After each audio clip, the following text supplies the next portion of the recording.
Hey, welcome to Every Child Belongs. I have been so looking forward to this conversation with my two pals, Rachel Caswell and John Gesenhues.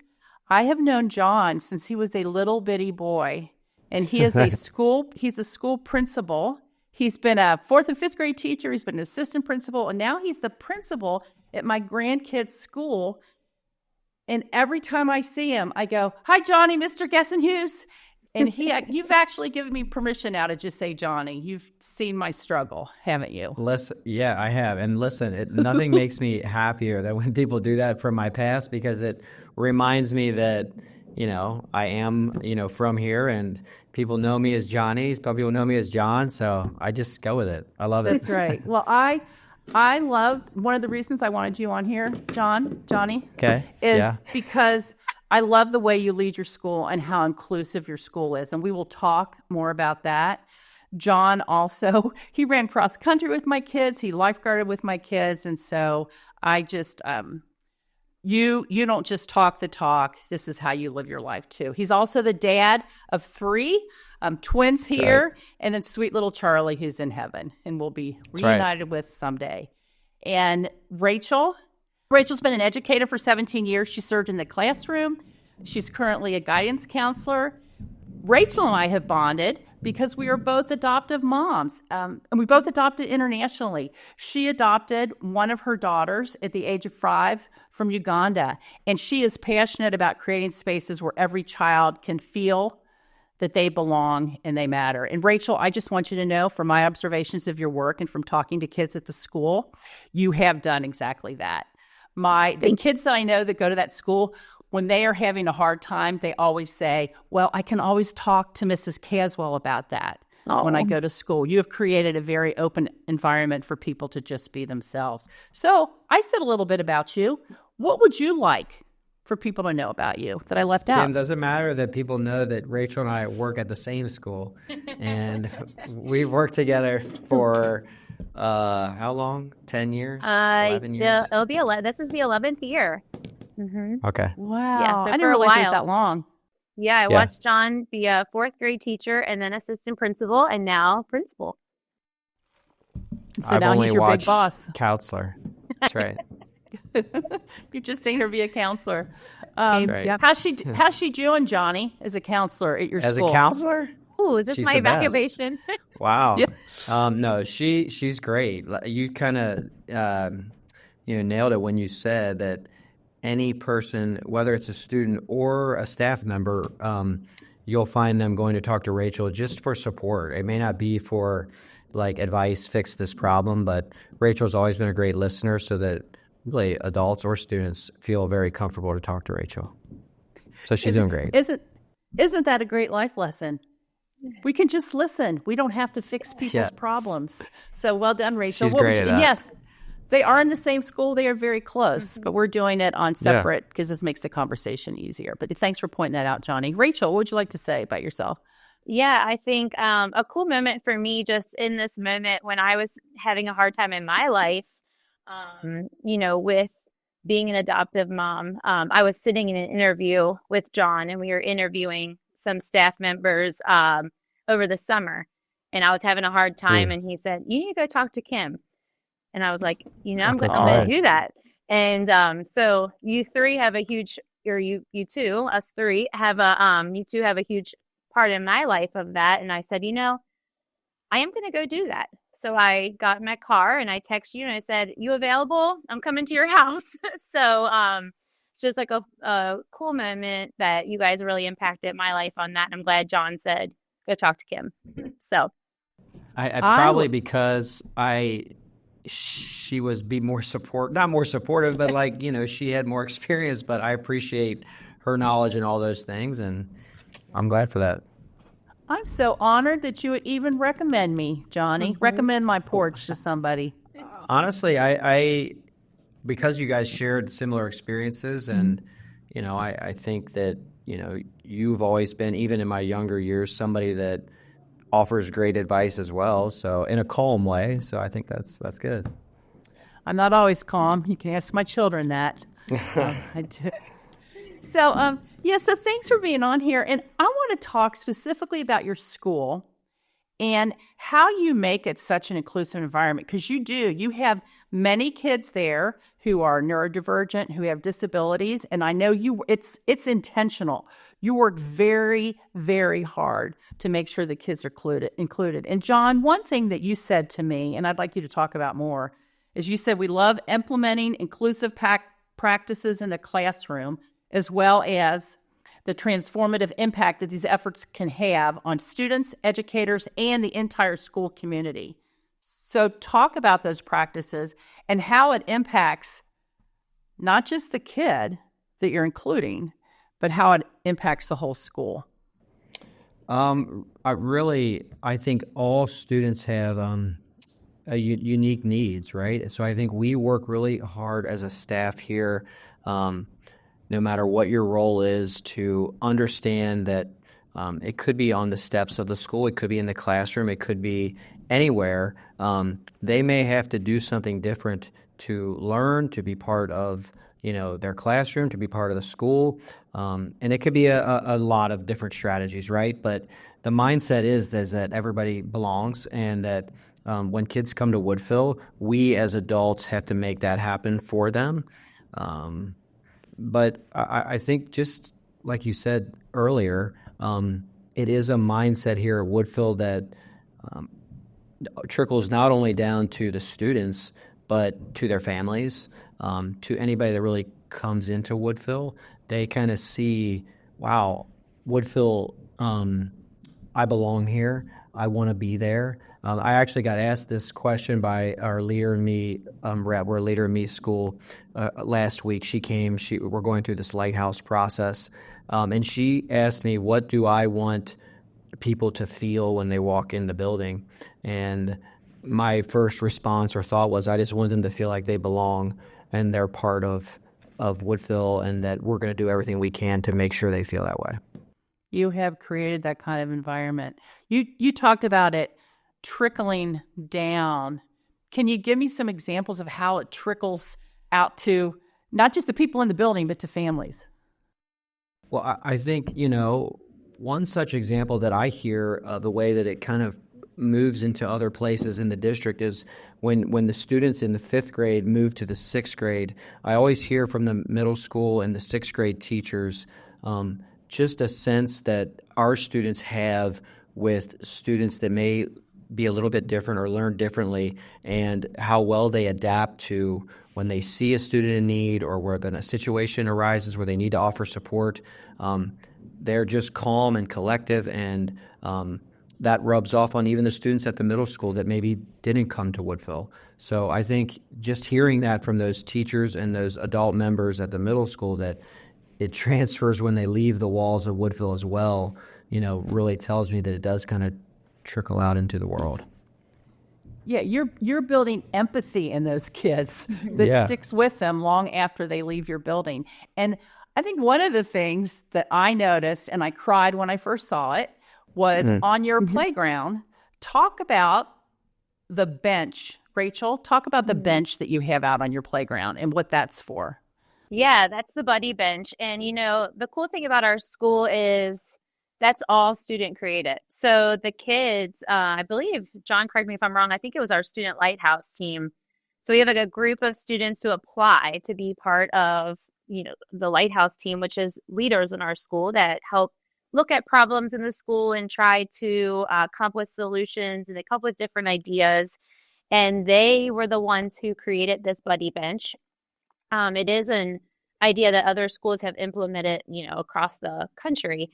However, they wanted our playground to have a buddy bench, so that if kids felt like they didn't belong, they felt like they had no one to play with, your job is just to go sit on the bench, and then someone will come include you.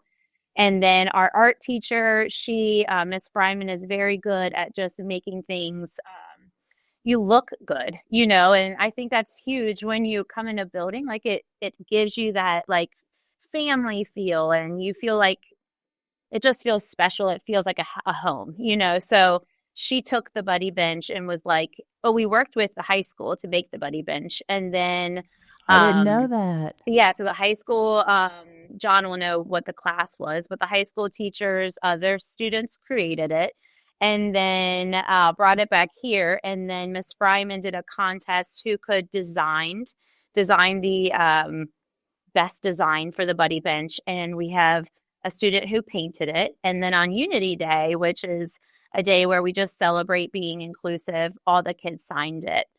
So we do that every year. We repaint it. Someone else is selected to have their design on the buddy bench. And then every year we re-sign it just to kind of remember, what this is here for and to use it if you need to. And kids do. And it's awesome. Yeah. When I first saw it, I was up there playing with some of my grandkids and I just said, so what is this?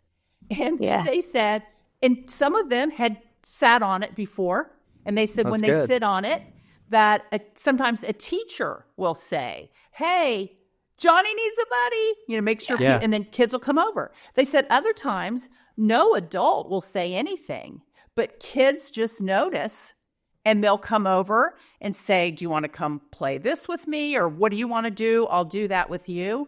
And I thought, they knew exactly what the purpose of that was. They knew what to do if they were feeling left out.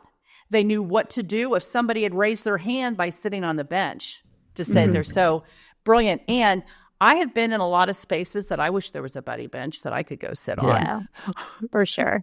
I actually sat on the bench one time just to tie my shoe. I was just sitting there, and a student came up to me. I was just, like I said, tying my shoe. Student came up to me and said, Mr. G, everything okay? I was like, yeah, I'm just tying my shoe. And I forgot kind of where I was sitting. And they're like, well, you're sitting on the buddy bench. Did you everything all right? I was like, you know what? You're a good person. You're a good kid. I'm glad we have kids like you here at Woodville. Yeah. So well, it was cool. Well, and what that shows is it's not just a peer-to-peer thing. Here you are. You're the adult. You're in charge of the whole school, Johnny. Yes. And that kid isn't saying he's too old for me to reach out to, or he's got too big of a job. He just sat down. That's amazing. I love that, and I would love to see that instituted everywhere. Like I said, including some adult parties. That's right, Johnny. You mentioned the Leader in Me school, and I looked that up because can I just be honest? I've seen that in your hallways. Yes, that we're and you've got information about Leader in Me. I always, in my mind, totally incorrect perception that this is for kids who display leadership abilities. And so we are then trying to develop them into greater leaders. But actually, everyone can be a leader. I know. Well, exactly. And on the website, it says, we believe that each and every child has incredible gifts, worth, and potential. Leader in Me is designed to engage and empower every student, including those with special needs. So I know, Rachel, you work really closely with that program. Tell us more about that program and how it has affected the students at the school. I think the big thing there is, we would have, I wouldn't say us in particular, but it's easy, even me, to have a mindset of, these guys can be leaders. These guys should do all the things. And that Leader in Me program has really changed my mindset. I don't want to speak for the teachers, but I would think they would agree that, everyone, everyone has genius. Everyone can be a leader. So it just goes back to that whole piece of you belong here, you matter. So we have leadership roles. So the students can apply for a leadership role, and you can recycle, you can work in the office. Gosh, what else do we have? So many. I'm just having a... You can be a car line crew where you set the cones out for car line. You can be a kindergarten mentor where you help walk the kindergarten students up. And not only for school-wide jobs, but every classroom has class jobs where every student is assigned a leadership role in their classroom. So really, every student every single day at Woodville is helping to run and lead our school and have a sense of, again, belonging for Woodville, and that this is their home away from home, and that they care about their school and they take pride in it. And really, if you come around the hours from 8:05 to 8:30 and you feel the buzz of the students walking around doing recycling or helping students or maybe leading a tour for a new student or helping out in the office, filling it with copy paper. It is a sense of almost like, what's going on here? Where are the adults? But really, they've just taken such a leadership step here to help us, run the building every day and be a part of it.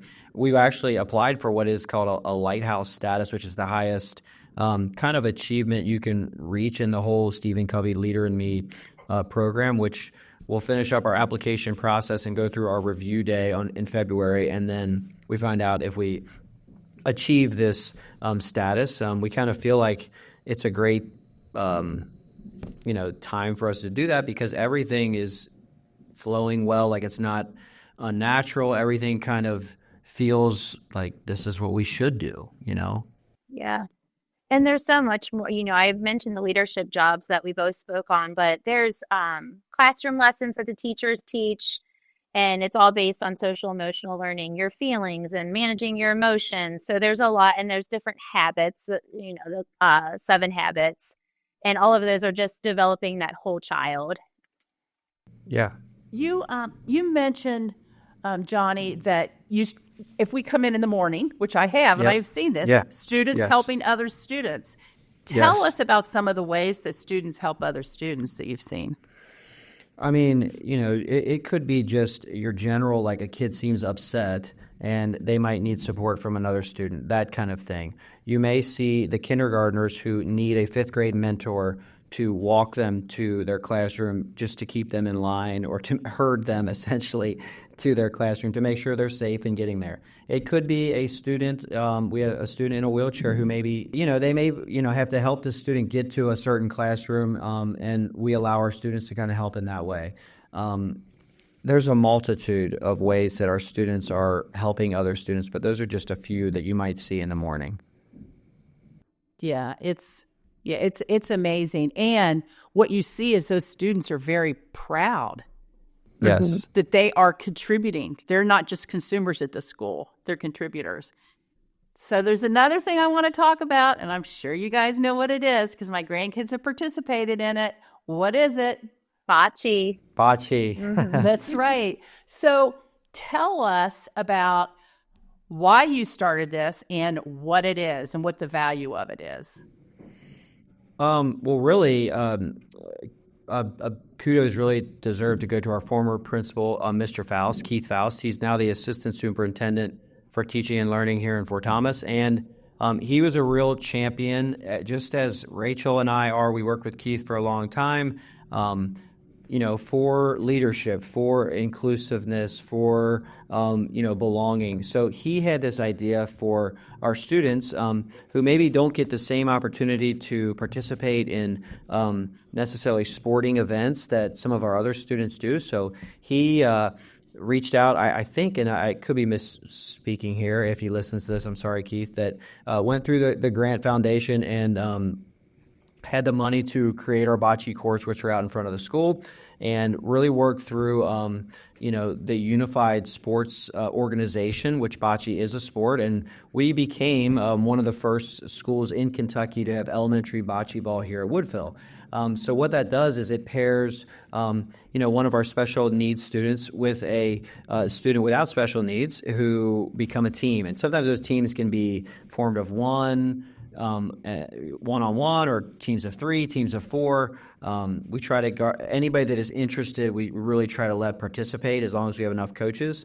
And then on Tuesday nights in the fall and the spring, we have referees, we have crowd, we have uniforms. They get to come up and play a round of bocce against another team who also is comprised of the same kind of teammates. And, we have all kinds of students who, we have some students that don't have the use of their hands. So we have a machine that we've built and fabricated that literally shoots the bocce ball down the court. Nice. So we have really tried to do all we can on those nights. And it really is a great atmosphere. People stop and watch. And it's been a great addition to our school over the last 4 or 5 years. Yeah, and you saying that Mr. Faust said a lot of these kids don't get to participate in team sports. I've talked to a lot of parents who have grieve that for their kids. And for you guys to go, they get jerseys with their name printed on the back. And yes, and they're so proud. You can tell. And they're when I come up, they're pointing to me. So I make sure and see their name on the back. Rachel, what value do you see bocce ball has with the more typical kids as they participate? Yeah. My daughter is one of the peers that does it, and she, even just seeing it through her eyes, it's something she looks forward to every Tuesday. I just think it gives them a good experience to just see what, it's like playing a sport that maybe they would have never played before. Honestly, my daughter would have not had any experience with bocce, and now both sets of grandparents have bocce balls at their house, and they know how to play bocce. And so it's really cool, and it gives her an experience of working with kids that are a little different than her, that without bocce she would have maybe not had that experience. To just build that empathy and know what it looks like to work with kids that are different than you.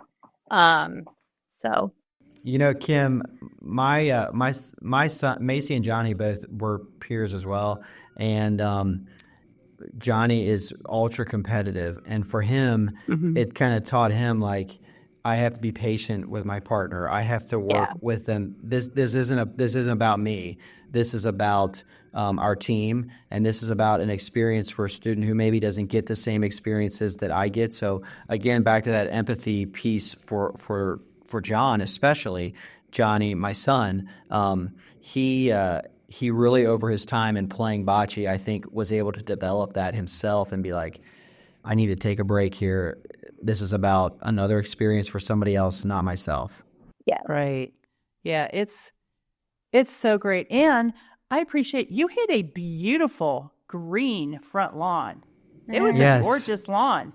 And you value providing environments for all kids to be included, and you tore up that lawn. Bocce, anybody who's looked at a bocce ball court, they are not that beautiful. But it's very beautiful to me. So thank you. Listen, when Mr. Faust was making that decision, he was going back and forth on that too. Like, were we really going to tear up the front yard here? But he especially, myself included, I was assistant principal at that time. We really found value in it, and it's been great. It really has. Yeah, it's a lot of fun. Absolutely. Well, you guys have, you've worked with a ton of kids through the years, tons of kids. And I have found that many kids are misunderstood. And so what would you say, what have you learned about children from all your years of working with not just your own kids, but with all kinds of kids in the school? I think that's a heavy question. What have I found out about working with kids? I think, one, in my head, I get so worried about what specifically I can do to, if there are certain strategies I can teach them, and what did I learn from, this resource that I could do. And I think at the end of the day, when I just breathe and just truly just sit across from the kid and listen, and I've been saying lately, what can I do to help you? How can I help? What would make this better?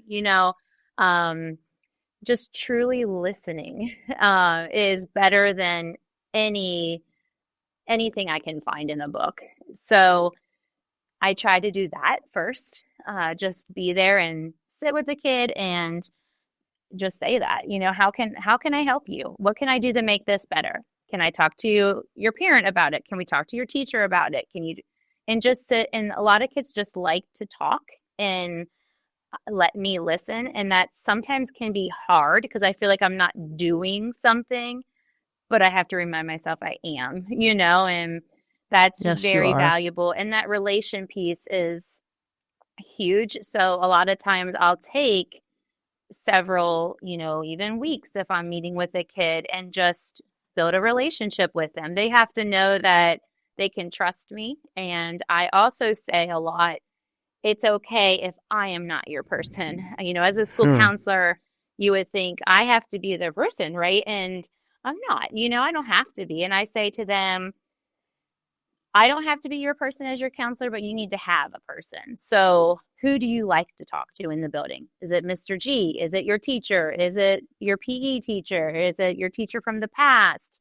It doesn't have to be me. And letting them have permission to be like, I like you, but I'd rather talk to so-and-so. And that's totally fine to me. And I don't take that personally.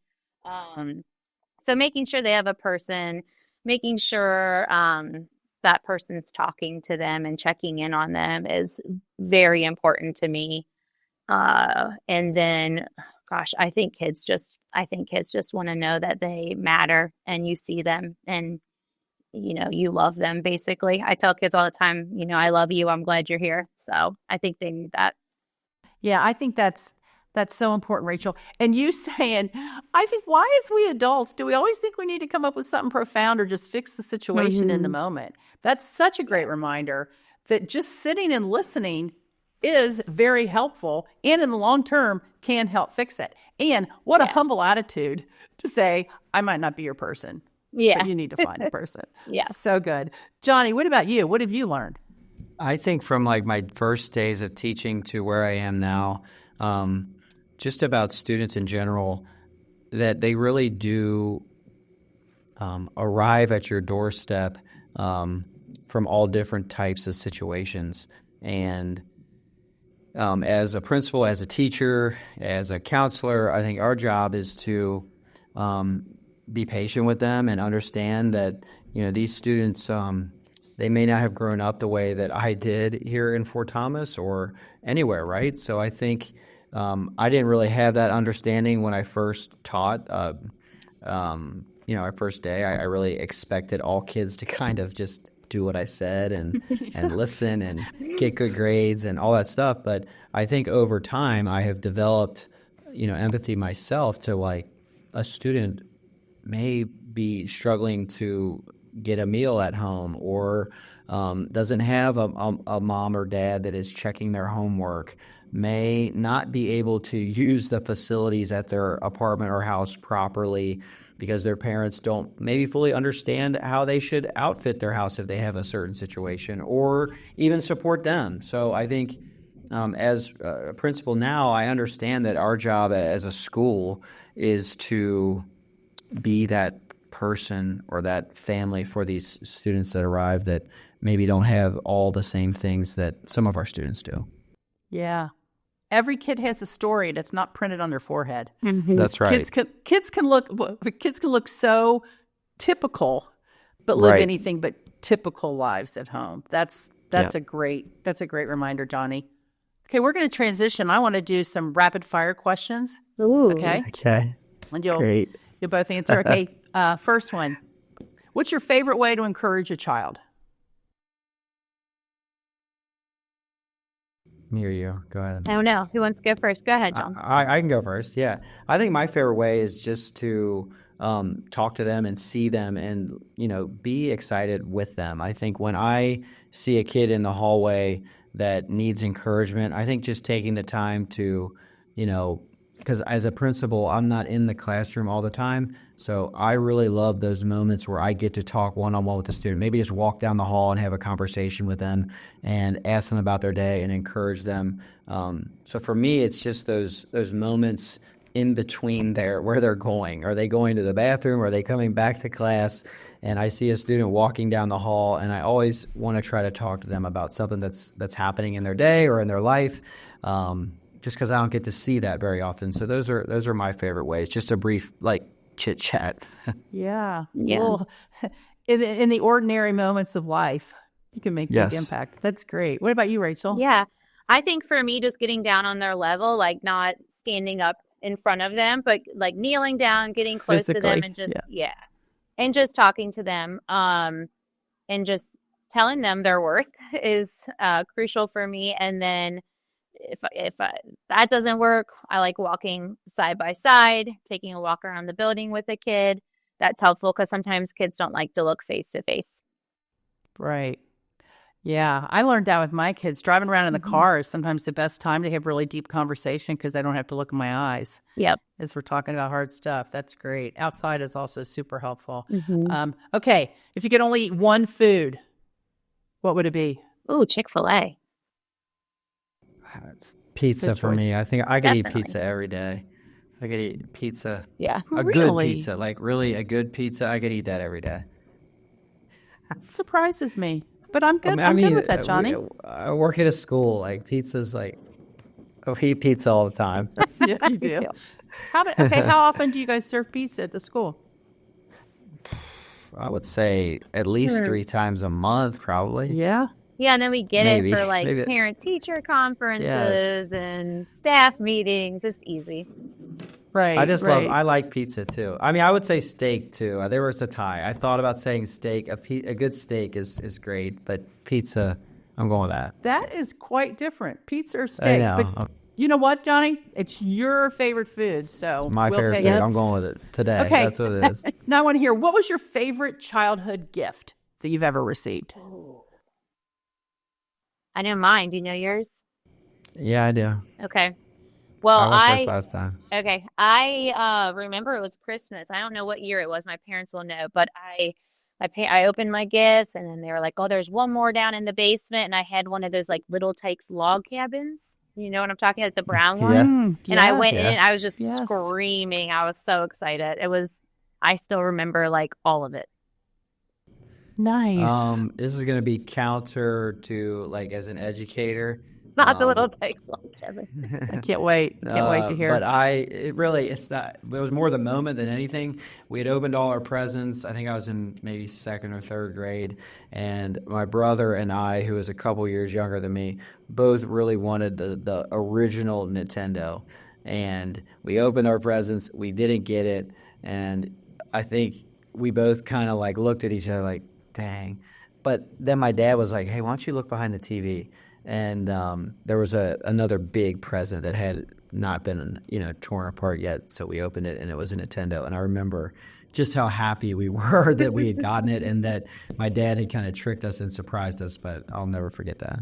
How fun. And what a great way to relate to other kids in your school. I bet there's a whole bunch of kids that if you ask them their favorite gift, it would be something that involves technology or school. True. You know how many times I've told parents or kids that you don't want to be on screens or Nintendo. So for the principal to say that's his favorite gift, Dave, you maybe cut that one out. You can keep it in or...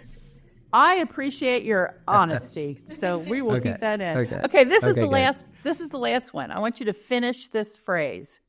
Every child matters is what comes to my mind first. Mine was belongs. Yeah. Yes. That was my second. Yes. Mm-hmm. Yeah, they do. And saying that every child matters, every child belongs. What would you say there's one thing we can do next time we encounter a kid that maybe we don't understand, or maybe their behavior is really hard? What is one thing we could do in the moment to show them that they matter and they belong? Mm-hmm. I think for me, it's just step in and not be fearful to help, and not be fearful to engage in a conversation with not only the student but their parents to learn more about them. I think sometimes, and that's what I love about Woodville students, is that they are around students that might have a struggling moment or need support, or maybe are communicating in a way that isn't that they're used to, and they're willing to step in. They are willing to help, and so are all the adults at Woodville. So I think that's what I would encourage anyone. Like everyone has a different way of communicating and having a day, right? And I think that it's our job to be there to be supportive. Yes. So good. Yeah. And I would steal, this is you, Kim, speaking, and I would just steal your line of just be curious rather than judgmental. So instead of judging, like, why are they acting like that? Start like be an investigator, like what could be going on there, and just try to think like, I'm going to be curious here. What could be happening? Whether what could be happening in their morning, what could have just happened right before they walked into school. So just remembering to be curious rather than walk with judgment, I think is really helpful. Yes. Walt Whitman made that phrase famous, be curious, not judgmental. Okay. And then it was revitalized in the Ted Lasso series, which yeah. Great series, but don't watch it with your children because the profanity is pretty intense. Gosh, you guys, thank you so much. I just appreciate the work you do. I appreciate hearing about the intentional things you do to make your school an environment where really every child does belong. So thank you for being with us. Have a great rest of your school day. We appreciate you. And you guys have given us a whole bunch of resources, and I will put that on my blog on kimbotto.com, all the resources listed, so people can check them out because they are fantastic. Thank you both. We appreciate you, Kim, really being an advocate, not only for, your own grandson, Micah, and we appreciate all the love and support you showed to Woodville, especially. It means a lot to me personally, but all of your work here recently, I don't know if it's recent, but I just appreciate you. Keep it up. Same here. I am a big fan of both of you and of the staff at Woodville, so great. Always happy to support in any way. Thank you very much. Okay. Have a great day. Thank you. See you, Kim. Thanks.